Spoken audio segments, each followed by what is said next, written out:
Muito boa tarde a todos. Sejam bem-vindos a esta reunião.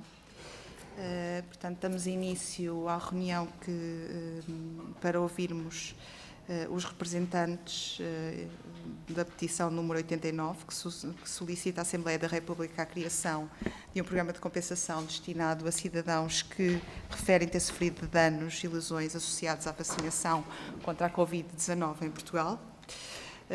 Um pequeno resumo: os peticionários defendem que, no contexto da campanha nacional de vacinação iniciada em 2020, deverão ser avaliados mecanismos de apoio e compensação para situações de reações adversas graves, à semelhança do que referem existir noutros países e noutros programas internacionais.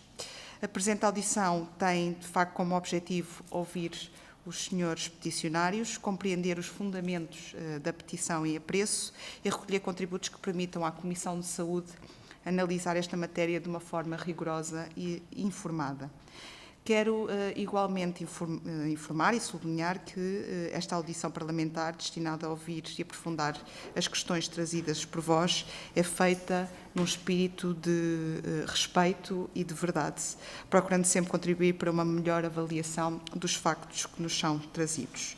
Assim, pedimos que partilhem os vossos testemunhos, os elementos que consideram relevantes, sabendo que esta comissão está aqui essencialmente para ouvir, analisar e contribuir para uma avaliação justa da matéria em apreço.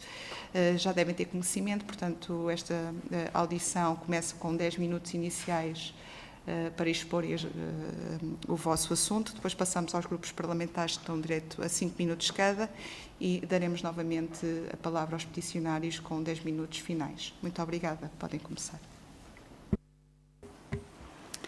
Então, excelentíssimas senhoras deputadas da Comissão da Saúde aqui presentes, estou aqui a representar milhares de cidadãos que assinaram esta petição por um programa do Estado português de indemnização das vítimas de reações adversas a vacinas contra a Covid-19. Eu começo por recordar que a vacinação em massa contra a Covid-19 não foi apenas um ato de proteção individual. Foi o resultado de uma forte recomendação das autoridades de saúde, do Governo e da Direção-Geral da Saúde, entre outros, que mobilizaram e, em muitos casos, coagiram os cidadãos em nome de um bem maior, a proteção da comunidade. O cidadão português procurou responder a este apelo por dever cívico e confiança nas instituições. Eu, logo agora, de seguida, gostaria de vos apresentar a Leonor, que aos 14 anos de idade, após a vacinação contra a Covid-19, sofreu uma miocardite e uma paragem cardiorrespiratória. Foi reanimada, mas ficou com sequelas. E vou então pedir para passarem o vídeo.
Vídeo mostra mais do que tudo que eu poderei dizer aqui nesta comissão.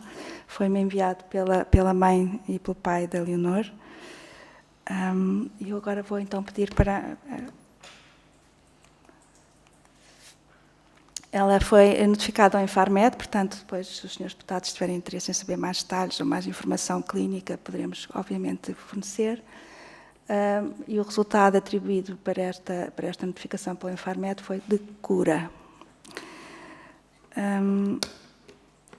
É um princípio basilar da ética e do direito quando o Estado incita o indivíduo a assumir um risco em nome do benefício coletivo, esse mesmo Estado deve assumir a responsabilidade caso esse risco se materialize. Tanto mais porque, como é do conhecimento desta Comissão, a aquisição das vacinas foi feita em conjunto com a União Europeia e nestes contratos os Estados-membros assinaram cláusulas de isenção de responsabilidade das farmacêuticas. Ao fazê-lo, o Estado português chamou a si o risco. Mas, ao contrário da maioria dos nossos parceiros europeus e até de programas globais como o COVAX, da Organização Mundial da Saúde, destinado a países de baixo rendimento, a que Portugal deu a sua anuência e o seu financiamento, aliás, continuado a financiar em 2026, Portugal ainda não criou para os seus próprios cidadãos um mecanismo de compensação. O estudo da Universidade de Oxford, que podem ali ver representado, coloca Portugal numa posição inexplicável e, para nós peticionários, inaceitável. Somos um dos poucos países da Europa e do mundo sem qualquer cobertura para danos vacinais contra a Covid-19, um dos poucos países da Europa e do mundo em que os cidadãos são abandonados à sua sorte quando sofrem um dano grave. É certo que as reações adversas são inerentes a qualquer fármaco, mas os números do Infarmed são claros. A partir de 2021, como podem ver neste gráfico, registámos um aumento brutal e nunca visto de notificações de reações adversas. Nos anos de 2021 e 2022, os únicos anos em que são públicos os números oficiais do Infarmed relativamente às vacinas contra a Covid-19, foram notificadas mais de 39 mil reações adversas, das quais 8.518 foram graves, 142 mortes, afetando todas as idades, incluindo crianças e jovens, como a Leonor, em que, como é reconhecido, tinha um baixíssimo risco para as complicações da doença Covid-19. Temos também presente que nem toda a notificação de uma reação adversa implica causalidade, mas também que existe uma grande proporção de reações adversas que ocorrem e não são notificadas, a chamada subnotificação. Tendo em consideração todos estes fatores, solicitamos a criação de um programa de compensação não fault, ou sem culpa, que é um tipo de programa em que não se pretende provar erro médico ou técnico associado à vacinação ou à vacina para ter direito a uma indemnização, mas em que deve ser estabelecido um nexo de causalidade através de uma comissão técnica independente e sem conflitos de interesse. Este tipo de mecanismo é justo, é célere, não obriga as vítimas de reações adversas a processos judiciais penosos, morosos e dispendiosos contra o Estado e, por outro lado, beneficia o Estado poupando elevados custos com a justiça, indemnizações imprevisíveis e importantes danos reputacionais, como a perda de confiança e do respeito por parte dos seus cidadãos. Pedimos também, e isto é muito importante, apoio clínico especializado às vítimas, um plano de acolhimento, acompanhamento médico e de reabilitação no seio do SNS e que fomente também a investigação científica tão necessária à evolução do conhecimento sobre estas novas situações clínicas. Assim, uma vez concluída a apreciação desta petição por parte da Comissão de Saúde, os peticionários solicitam, por imperativo de cidadania, de justiça e de responsabilidade do Estado, que seja apresentado por Vossas Excelências e ou pelos grupos parlamentares a que pertencem, um projeto de lei. E mais solicitamos que seja elaborado relatório e parecer favorável à apreciação da petição em plenário, tendo em conta o âmbito dos interesses em causa, a sua importância social e a gravidade da situação objeto da petição. Só para terminar, excelentíssimos senhores deputados, apelamos à vossa iniciativa legislativa para que Portugal corrija esta grave lacuna, honre o contrato social com os seus cidadãos, com a sua população, deixe de ser a exceção pela negativa na Europa e passe a ser um exemplo no cuidado aos seus cidadãos. Muito obrigada. Passo de seguida a palavra à senhora Dona Lúcia Martins, a quem desde já agradeço a coragem de vir aqui partilhar a sua experiência após vacinação.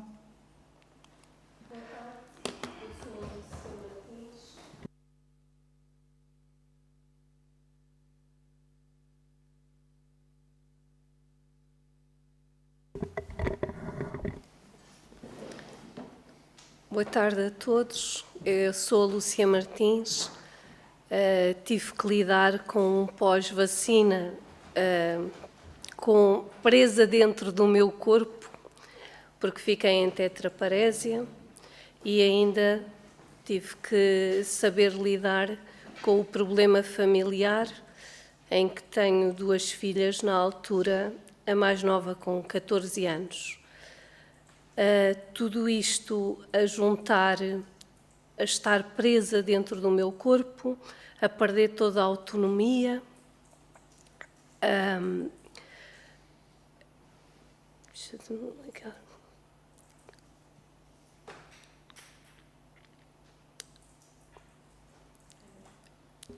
Desculpem.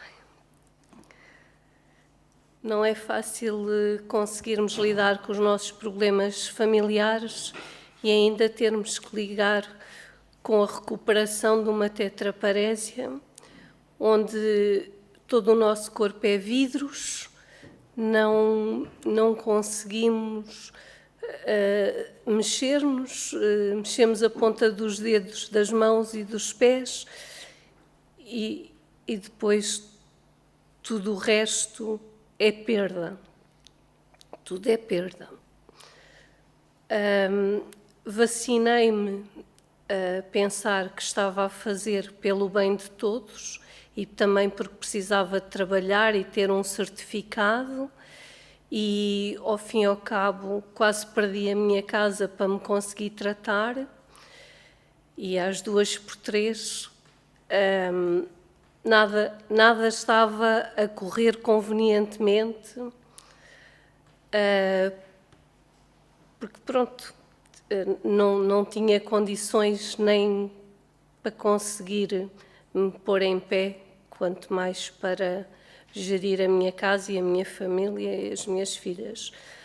As minhas filhas foi praticamente como se tivessem perdido a mãe.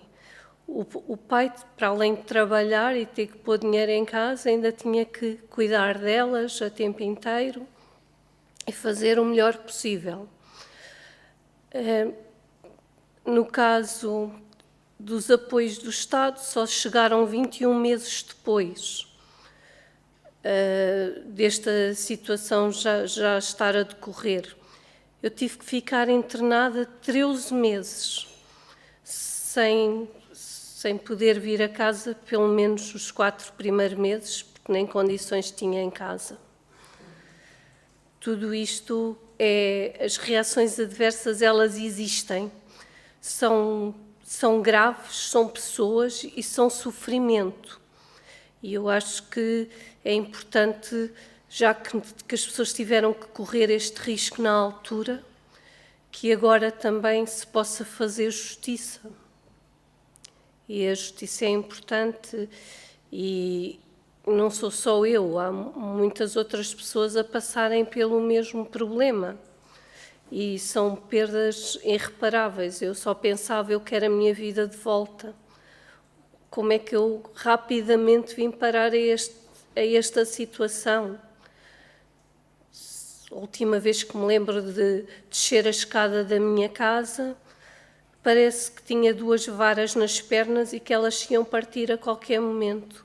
Eu tive uma tripla reação adversa grave à vacina do Covid. Foi uma miopatia, uma polineuropatia e também uma inflamação nos cordões da medula. Ou seja, é uma inflamação grave dos músculos, com afetação também a nível do nervo periférico, alterações das sensibilidades e depois, ainda a complicar mais a situação, vem a inflamação nos cordões da medula. Nada disto é fácil de ser ultrapassado e pronto, continuo cá na luta e a tentar fazer o melhor que posso, claro que sim, mas tudo derivado da vacina. E pronto, acho que não quero dizer mais nada. Acho que se tiverem perguntas é mais fácil, porque a perda da autonomia é muito difícil. Perdemos autonomia, perdemos saúde, perdemos a qualidade de vida. É difícil assumir estas situações todas.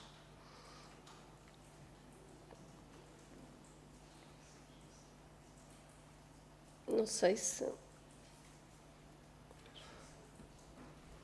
Dona Lúcia, muito obrigada. Acho que já ultrapassámos o nosso tempo. Obrigada. Temos depois mais uma pessoa para falar, mas falará depois na parte da discussão. Obrigada. Muito obrigada pela vossa intervenção inicial. e um agradecimento especial à Lúcia Bruno Martins pela coragem e a forma como expôs toda esta situação a todos nós. Passava agora aos grupos parlamentares, passava a palavra ao grupo parlamentar do PSD e à senhora deputada Joana Seabra, por favor. Boa tarde a todos, senhoras e senhores deputados, senhores peticionários. Cumprimento todos os presentes e agradeço a vossa disponibilidade para esta audição no âmbito desta petição. A pandemia de Covid-19 teve um impacto profundo e sem precedentes à escala global, com consequências humanas, sociais, económicas e sanitárias que marcaram de forma indelével as sociedades contemporâneas. Milhões de pessoas adoeceram, muitas perderam a vida, os sistemas de saúde foram colocados sob enorme pressão e os Estados foram obrigados a tomar decisões difíceis num contexto de elevada incerteza e urgência. A vacinação, no seu global, constitui uma das intervenções de saúde pública mais relevantes e eficazes da história da medicina, tendo permitido prevenir doenças graves, reduzir mortalidade e aumentar significativamente a esperança média de vida. Ao longo de décadas, os programas de vacinação demonstraram benefícios amplamente superiores aos riscos, sendo fundamentais para a proteção individual e coletiva e para o controlo e erradicação de múltiplas doenças infecciosas. Paralelamente, também é importante sublinhar a relevância da farmacovigilância enquanto componente essencial da segurança dos medicamentos e vacinas. A avaliação das reações adversas baseia-se num processo técnico e científico rigoroso, que inclui a análise temporal entre a administração e o evento, a plausibilidade biológica, a exclusão de causas alternativas, a consistência com dados previamente conhecidos e, quando aplicável, a reprodutibilidade do efeito. A distinção entre associação temporal e nexo de causalidade é fundamental para garantir decisões informadas, proteger os cidadãos e manter a confiança no sistema de saúde. É neste enquadramento que surge a petição que hoje apreciamos, a qual solicita a criação de um programa público de compensação para cidadãos que tenham sofrido reações adversas graves associadas à vacinação contra o Covid-19. Trata-se de um tema sensível que exige uma abordagem serena, tecnicamente sustentada e equilibrada. E então, nesse sentido, gostaria de começar por fazer algumas questões. Primeiro, por questionar quais os critérios que os peticionários consideram adequados para estabelecer de forma objetiva e cientificamente sustentada o nexo de causalidade entre a administração da vacina e os danos alegados, tendo em conta que os sistemas de farmacovigilância assentam maioritariamente em notificações de suspeitas e não em relações causais comprovadas. Por outro lado, Portugal dispõe do Sistema Nacional de Farmacovigilância com procedimentos definidos para a monitorização da segurança dos medicamentos e vacinas.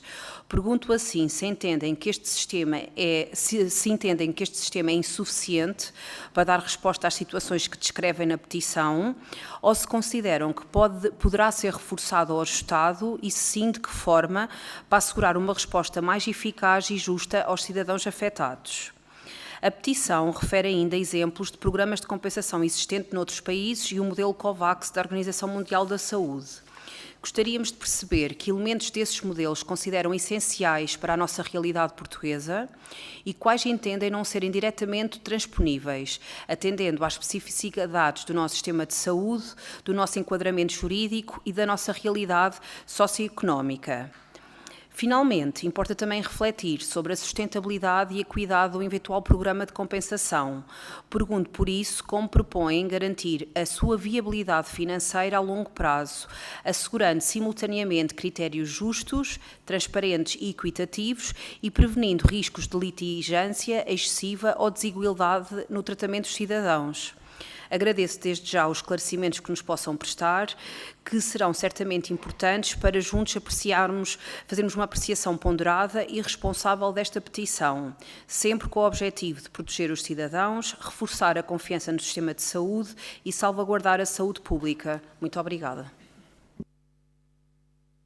Muito obrigada, Sra. Deputada. Passava agora a palavra ao Partido Chega com a Sra. Deputada Patrícia Nascimento, por favor. Obrigada, Sra. Deputada Relatora. Queria agradecer a vossa presença nesta comissão e agradecer à doutora Maria Teresa Mota por nos ter trazido esta petição com um tema tão sensível e que parece que já foi no século passado, mas ainda hoje conseguimos sentir as sequelas que isto nos trouxe no nosso dia-a-dia. Não só pela vacina, mas também a própria doença que trouxe sequelas a muitas pessoas. Eu própria sou profissional de saúde, trabalhei na altura da pandemia, lembro-me de trabalhar no desconhecido, no pânico, lembro-me de ter uma colega que entrou numa sala assim uns óculos e entrar em pânico que ia apanhar Covid, porque na altura achávamos que se passava pelos olhos. Portanto, trabalhamos sem saber ao que é que íamos, de que forma é que se transmitia, não tocávamos em nada, não comíamos juntos, não socializávamos. Portanto, isto teve um impacto muito grande na vida toda de todos nós e eu senti-o na pele, turnos atrás de turnos. Também engravidei nessa altura do meu primeiro filho e depois também tive esse problema. Podia ou não podia levar a vacina grávida. Tivemos naquela fase, causava defeitos ao feto, se não causava, portanto houve aqui, e depois tive o infortúnio de ter um prematuro que ficou internado e ainda tinha que fazer testes todas as semanas para não apanhar, porque senão não podia visitá-lo. Portanto, toda esta pandemia causa e causou certamente a todos nós um impacto direto nas nossas vidas. O nosso grupo parlamentar é um partido pró-vida e pró-família e, portanto, todos estes casos que nos trouxeram aqui sensibilizam-nos muito e eu, enquanto profissional de saúde, talvez um bocadinho mais, e estamos aqui algumas profissionais de saúde, portanto. E também não somos um grupo parlamentar que somos completamente a favor de tudo o que a Europa nos manda fazer. Temos algumas reticências em relação a tudo o que vem da União Europeia. Mas este vídeo realmente trouxe-nos aqui o impacto que isto tem nas famílias, não sendo diretamente na família, mas que acaba por ter um impacto na família. E, portanto, gostaria de dizer aqui com clareza que reconhecemos realmente que há pontos muito válidos nesta petição que nos trouxeram aqui. Não podemos reescrever esta história da pandemia, mas realmente temos vacinas que demoram anos e são estudadas durante anos e mesmo assim têm efeitos secundários, quanto mais uma que é feita em cima do joelho. Temos também países dentro da União Europeia, como é o caso da Suécia, que não fez confinamento e teve 4 vezes menos casos do que nós, sem a obrigatoriedade da vacina, portanto, percebo, estávamos todos no desconhecido, não sabíamos como é que iríamos proceder, portanto, foi assim um bocadinho. Mas também gostaria de dirigir-me aqui à senhora Lúcia e dizer que pode ter perdido muita coisa, pode ter perdido a autonomia, pode ter perdido muitas capacidades, mas não podemos é perder a esperança de viver, de dias melhores, de superação e de esperança, que isso é o mais importante. Mas, realmente, o ponto mais importante aqui e o que vos gostaria de questionar nesta petição é realmente qual é a evidência que existe de correlação da vacina com estes efeitos secundários, se conseguimos realmente comprová-los, se existe evidência científica que consiga comprovar estes dados. E também, aquele gráfico que vocês nos trouxeram, surgiu-me aqui uma dúvida, porque há um pico de incidência em 21, 22, claro que houve mais vacinação nessa altura, não é? Foi aquele boom de vacinação que nós tivemos no nosso país, mas depois os efeitos foram diminuindo da vacina e devem-se ao facto da taxa de vacinação ter baixado ou pode ter havido aqui alguma alteração farmacológica da vacina nesses anos subsequentes. Portanto, agradeço muito terem-nos trazido esta temática e à Comissão da Saúde, porque a verdade é que as vossas preocupações devem ser também as nossas preocupações e são questões legítimas que são importantes esclarecer e, portanto, mostramos total disponibilidade para estudarmos esta matéria e percebermos aqui conjuntamente que soluções equilibradas, justas e tecnicamente viáveis é que são possíveis de conseguirmos. Obrigada. Muito obrigada, Sra. Deputada. Passaria agora a palavra ao Partido Socialista com a Sra. Deputada Sofia Andrade, por favor. Muito obrigada, Sra. Presidente. Cumprimento as senhoras e senhores deputados e cumprimento os peticionários na pessoa da Teresa Gomes Mota, a primeira peticionária, e permita-me um cumprimento especial também à Lúcia Martins e agradecendo aquela que foi a sua partilha nesta comissão. E desde já a minha primeira palavra é precisamente para isto, para agradecer aos peticionários por este vosso trabalho, este vosso envolvimento, por estarem aqui e apresentarem esta petição, porque este trabalho também dos cidadãos de se envolverem das questões que mexem com a sua vida e de não terem vergonha e de as trazerem à Assembleia da República, tão importante é para todos nós como comunidade. E dito isto, eu gostaria de partilhar, em primeiro lugar, aqui uma reflexão. Eu julgo que, enquanto comunidade, nós vivemos um período absolutamente extraordinário da nossa vida coletiva, quando da pandemia da Covid-19. E, ainda que possam, não parece seja o caso, mas ainda que possam existir opiniões muito divergentes, o Partido Socialista, sempre o disse na altura, nós achamos que nós conseguimos ultrapassar, apesar de tudo, essa fase difícil, também com a ajuda da vacinação, porque estava em causa a saúde pública de todos nós, e nós consideramos mesmo, e aliás éramos governo nessa altura, tudo o que fizemos para que toda a população fosse vacinada, e portanto achamos que esse facto contribuiu para que conseguíssemos ultrapassar este período difícil. Dito isto não pode ser aliado e não podemos deixar de parte que seja necessário fazer uma avaliação contínua em cada momento de eventuais reações adversas que possam existir e de malefícios que isso possa trazer às pessoas.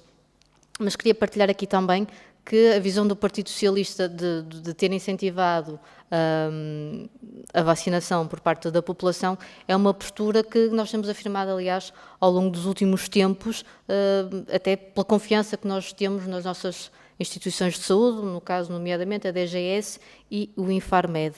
E já agora, permitam-me esta parte, também é por isso, por esta confiança, que o Partido Socialista apresentou e viu aprovada na Assembleia da República um projeto de resolução que prevê a revisão e a atualização do Plano Nacional de Vacinação no âmbito do adulto. E, portanto, o que nós recomendamos ao Governo é que promova, junto da DGS, a revisão do plano existente, e de forma a que possa incluir mais vacinas dirigidas aos adultos, mas sempre feito com base na evidência científica e nas recomendações técnicas de especialistas devidamente credenciados para o efeito. Obviamente que esta nossa pretensão tem que ter sempre em primeiro lugar o superior interesse das pessoas, e aquilo que nós queremos é que todos nós tenham a melhor qualidade de vida possível. E, portanto, nós, apesar de tudo, nós não abdicamos que estas nossas pretensões sejam acompanhadas e sejam assentes, então, nestes estudos, nesta evidência científica, daí eu ter falado na DGS e também no Infarmed. E, portanto, falando nestas duas entidades, eu julgo que poderia ser avisado, já aqui questionaram as colegas, se existia alguma prova que nos pudessem demonstrar desta relação causa-efeito sobre a vacina, e eu perguntaria também se esta temática, se esta proposta já foi discutida com o Infarmed, já foi apresentada e discutida com a Direção-Geral de Saúde, porque até para nós, deputados da Comissão de Saúde, julgo que seria importante e até avisado que pudéssemos receber também a sede de Comissão Parlamentar estas duas entidades, para que, se já vos tiverem ouvido ou ainda que não tenham feito, possamos melhor compreender todas estas questões que estão associadas. E depois uma nota, há bocadinho falavam-nos da necessidade de haver mais apoio clínico às vítimas. A minha questão é, já nos disse aqui que o apoio quando chegou, no caso, veio 21 meses depois. E, portanto, o que eu lhe queria perguntar é também que acompanhamento é que foi feito ao longo de todo este período, nomeadamente por parte dos serviços de saúde, porque ainda que não haja já uma comprovada relação de causalidade entre a vacinação e eventuais danos, havendo necessidade de haver algum auxílio por parte dos serviços de saúde, esse auxílio deve ser prestado. E, portanto, gostaria de perceber de que forma é que tem sido feito este contacto das pessoas que acompanham com os serviços de saúde e que tipo de apoio é que tem sido dado. E, por fim, dizer também, e aliás no seguimento de tudo aquilo que já disse, nós tivemos também a oportunidade de escutar na Assembleia da República aqui a Comissão Técnica de Vacinação e, portanto, mais uma vez destacamos esta importância de dar ouvidos a estas instituições que, no limite, têm o mesmo objetivo de todos nós, que é o de salvaguardar a saúde e a segurança de todos nós. Mais uma vez reitero os meus agradecimentos pela vinda de Vossas Excelências cá e aguardamos então os esclarecimentos que nos possam dar. Obrigada. Muito obrigada, Sra. Deputada. Passaria agora a palavra ao grupo de peticionários, a doutora Teresa Gomes Mota, ou a quem queira distribuir a sua intervenção final. Sim, como não ouvimos a professora Mara de Sousa Freitas, que é a diretora do Instituto de Bioética da Universidade Católica Portuguesa, e que julgamos que aqui estamos a discutir sobretudo a questão de se deve haver ou não um programa de imunização, eu passava então a palavra à professora Mara de Sousa Freitas e depois responderei também às perguntas efetuadas.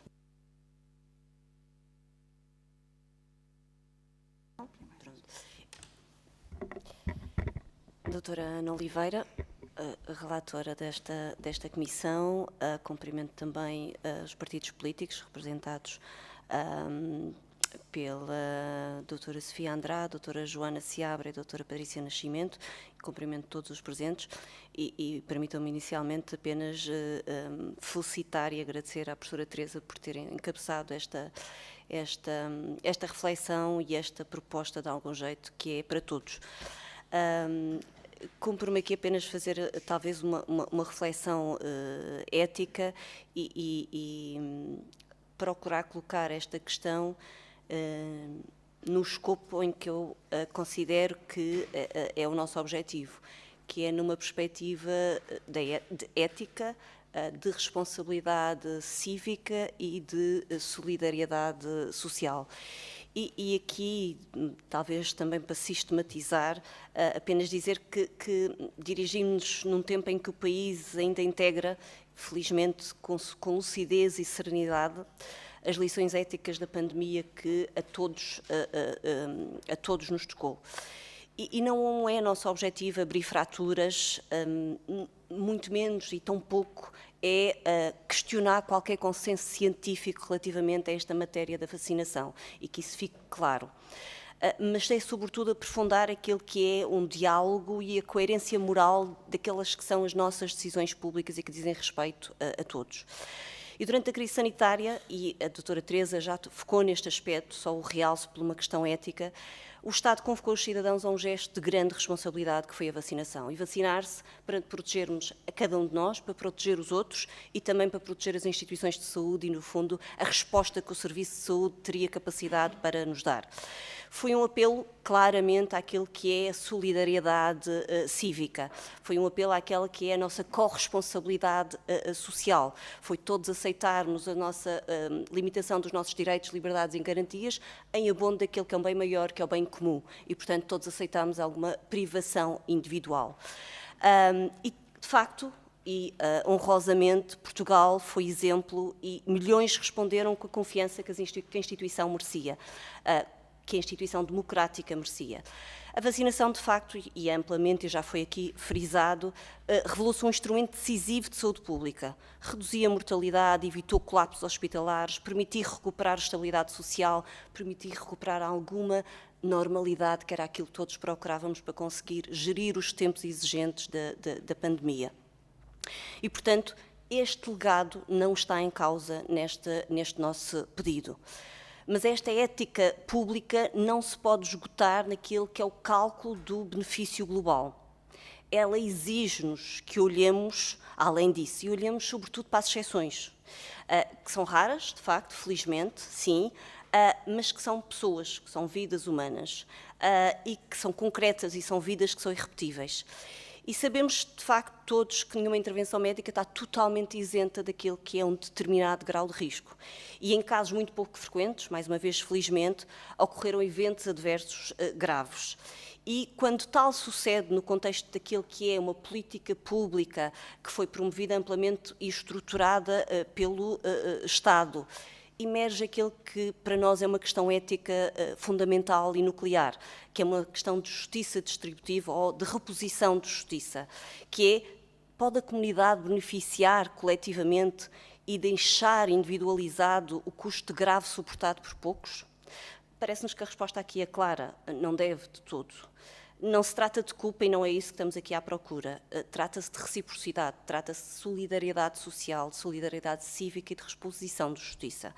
E quando o Estado promove uma intervenção para o bem comum, assume também igualmente e paralelamente o dever de reparar os danos graves que são plausivelmente associados a este risco. sem exigir às pessoas lesadas um percurso que é judicial moroso, que é oneroso e que é desigual, quer no seu acesso, quer na capacidade que cada cidadão poderá ter para fazê-lo. E aqui trago a bioética, que é a área particular onde trabalho e a razão pela qual estou aqui. A Declaração de Barcelona exige, ao nível daquilo que são os valores europeus, que a vulnerabilidade, e diz-nos que a vulnerabilidade é uma condição ontológica ou constitutiva, mas também é um normativo. E essa norma que a vulnerabilidade evoca é, de facto, o nosso dever de proteção daqueles que são os mais vulneráveis. É a proteção adicional que é pedida para determinado contexto, para aqueles que se encontram expostos a riscos ou fragilidades que são particulares. E reconhecer essa vulnerabilidade não é, de facto, fragilizar a política pública, é, sobretudo, humanizá-la, é dar confiança, é devolver confiança e segurança. E este mecanismo de que já foi aqui exposto e que a doutora Teresa, e pela qual este mecanismo que nos traz aqui, de compensação célere, transparente e cientificamente rigoroso, não fragiliza a política de vacinação. E não é esse de todo o nosso intuito. Pelo contrário, acreditamos que fortalece a confiança institucional, mostra aquilo que é uma maturidade democrática à semelhança de outros países que já têm este programa. Demonstra que o Estado Social não abandona quem sofreu no âmbito de uma política coletiva. Compreendo e compreendemos as reservas que podem surgir, e algumas já foram aqui colocadas hoje. O receio das instrumentalizações de pedidos indevidos, e foram colocadas sobretudo no âmbito das questões da sustentabilidade e da viabilidade financeira de um tal programa. E claro que compreendemos os receios de instrumentalização de pedidos indevidos, de leituras que possam ser distorcidas, mas acreditamos que estas preocupações resolvem-se com aquilo que é a boa governação, que são, de algum jeito, aquilo que algumas instituições a nível nacional já temos e algumas autoridades nacionais já temos, quer DGS, quer Infarmed, que já fazem o seu trabalho. Trata-se de ter critérios claros de gravidade, padrão de prova adequado, painéis independentes, auditorias públicas e relatórios que são transparentes e que nos permitem, de facto, uma integridade e uma rastreabilidade. E, de facto, aqui já temos, o nosso objetivo aqui não é não encontrar culpados, não é encontrar críticas, é procurar colocar-nos num trabalho que é colaborativo. Não se trata de, se reconhecermos insuficiências, todos somos importantes para fazer esse caminho do ponto de vista daquilo que são as instituições envolvidas em Portugal neste caminho, sejam elas a DGS, sejam elas o Infarmed. Precisamos de trabalhar em conjunto para procurar uma resposta concreta para estas situações. Portanto, o debate que aqui se coloca transcende as clivagens partidárias. Não é um debate ideológico, é um debate ético. É sobre a dignidade da pessoa humana no centro das políticas públicas. É sobre a coerência entre o apelo à solidariedade e a assunção das suas consequências. E uma democracia revela a sua verdadeira estrutura e estatura não apenas nas grandes estratégias, mas especialmente na forma como reconhece e cuida destas situações que são excepcionais, destas situações que encerram muita vulnerabilidade. E quando poucos suportam um custo grave em benefício de todos, a justiça, que aqui entendida como uma justiça distributiva e de reciprocidade, de solidariedade cívica, exige que a comunidade aqui, que o Estado possa colaborar e participar nesta reparação. A confiança entre cidadãos e instituições constrói-se com 3 pilares éticos fundamentais, e são eles a verdade, a responsabilidade e o cuidado. E a verdade reconhece os factos sem estorcer, que é aqui a nossa intenção.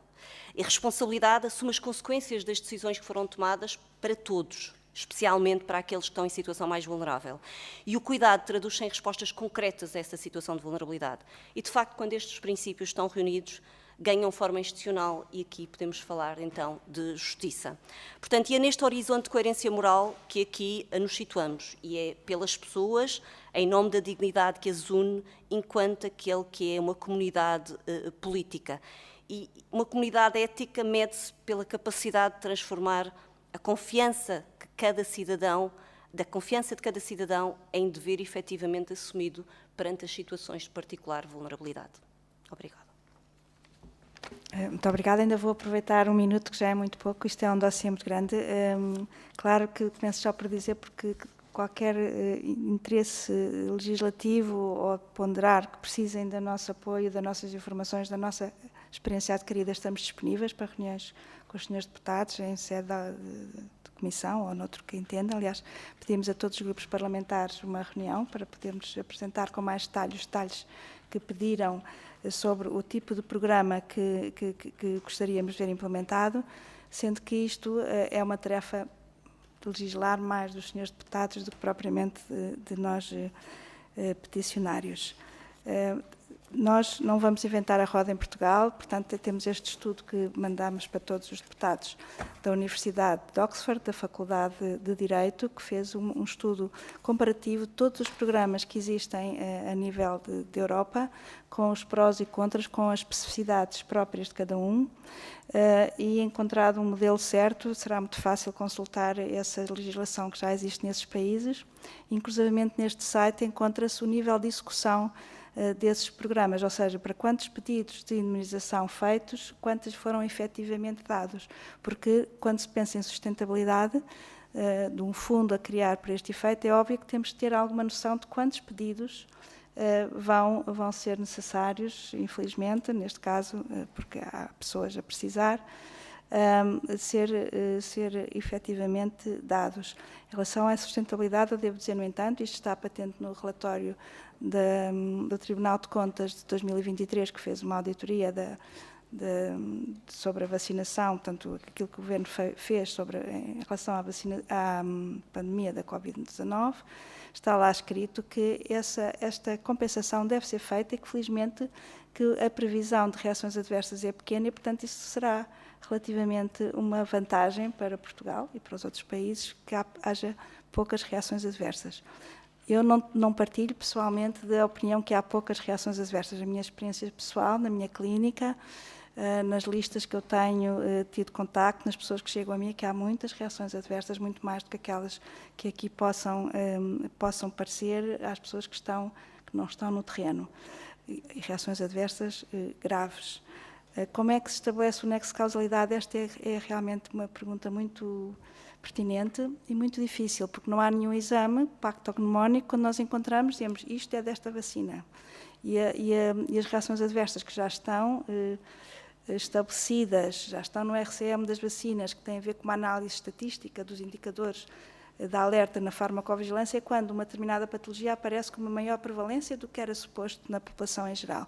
Então nós sabemos que há, por exemplo, mais um X número de infartos ou mais um X número de qualquer patologia que apareça um sinal do que a população geral. Mas quais são essas pessoas? Isso é realmente uma pergunta muito difícil e que tem prejudicado muito as vítimas de reações adversas, porque torna-se muito difícil provar que a reação adversa que tiveram é causada pela vacina, porque são patologias frequentes. Portanto, isso é muito difícil, mas isso não nos deve impedir de não só investigar e encontrar, a ciência dar resposta a esta causalidade, a exames que possam demonstrar a relação entre uma coisa e outra, como ir para os critérios que já estão estabelecidos e que a deputada Joana Seabra aqui nos chamou a atenção, por exemplo, excluir outras causas. Portanto, uma determinada pessoa tem uma patologia, foi vacinada, essa patologia está reconhecida como causada pela vacina e não há outra causa, é muito plausível que seja causado. E todos estes programas de compensação têm isto em conta, não obrigam a uma certeza, porque não pode haver, infelizmente, uma certeza absoluta da causalidade, mas uma probabilidade grande. E, portanto, isto é muito importante, porque nós sabemos que essas pessoas com reações adversas existem, a farmacovigilância dá-nos esses dados, não sabemos identificá-las com 100% de certeza. E isto é tanto mais importante em relação a reações adversas que se vão manifestar ou que se possam manifestar a longo prazo.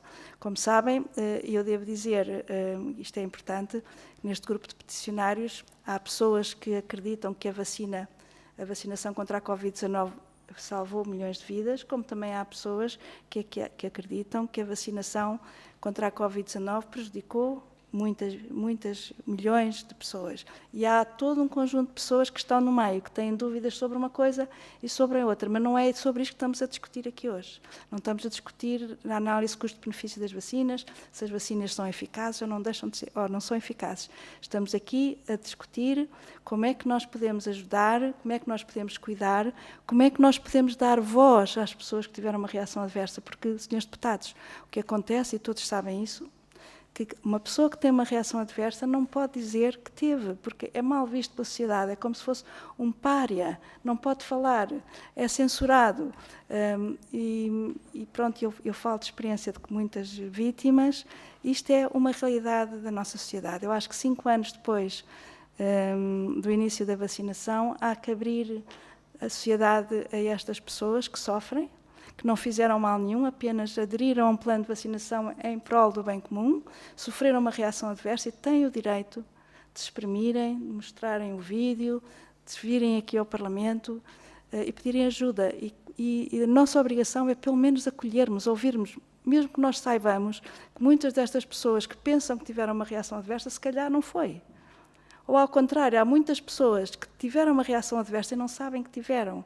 Mas isto é algo com que vamos ter que lidar ainda há muito tempo e, portanto, em termos de sustentabilidade financeira e das características para Portugal, eu acho que é importante que qualquer programa que se opte tem que prever que possa estar em vigor vários anos ainda, para já, porque a vacinação ainda decorre. Este ano, nesta época sazonal, foram vacinados 1,3 milhões de portugueses contra a Covid-19. Portanto, estas pessoas também podem ter reações adversas, naturalmente. E, portanto, manter a extensão deste programa não se esgota como, por exemplo, o programa COVAX, que foi destinado a países de baixo rendimento, nomeadamente a maior parte em África, na Europa também, na Ucrânia e na Moldávia, mas a maior parte foram em África. Este país esgota, porque chega a um ponto, aquela vacinação já não se faz mais e, portanto, dão mais uns anos para as pessoas reportarem reações adversas e esgota o programa.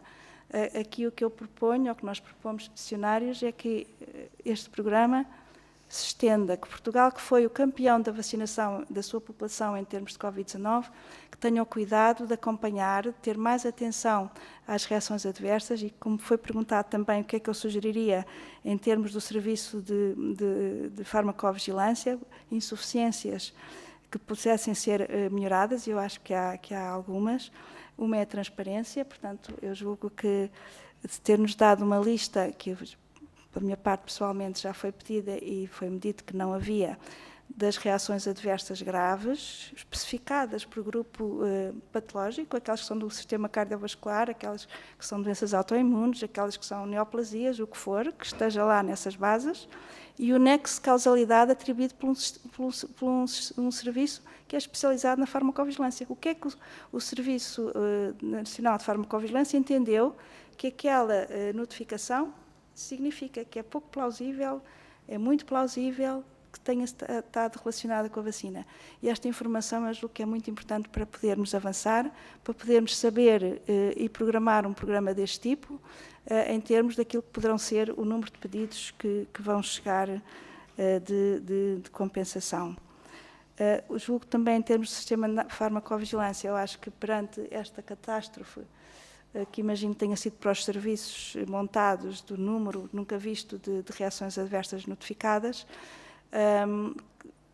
que seja muito importante não terem ficado apenas como um veículo entre a notificação que é feita em Portugal e transmitida para a Europa, para o Serviço Nacional de Farmacovigilância Europeu, mas fazer o que muitos países fizeram, que foi uma farmacovigilância ativa, ou seja, perguntarem às pessoas ativamente se sofreram alguma reação adversa, se sofreram, o que é que foi, e sobretudo, aquelas que reportaram, acompanharem.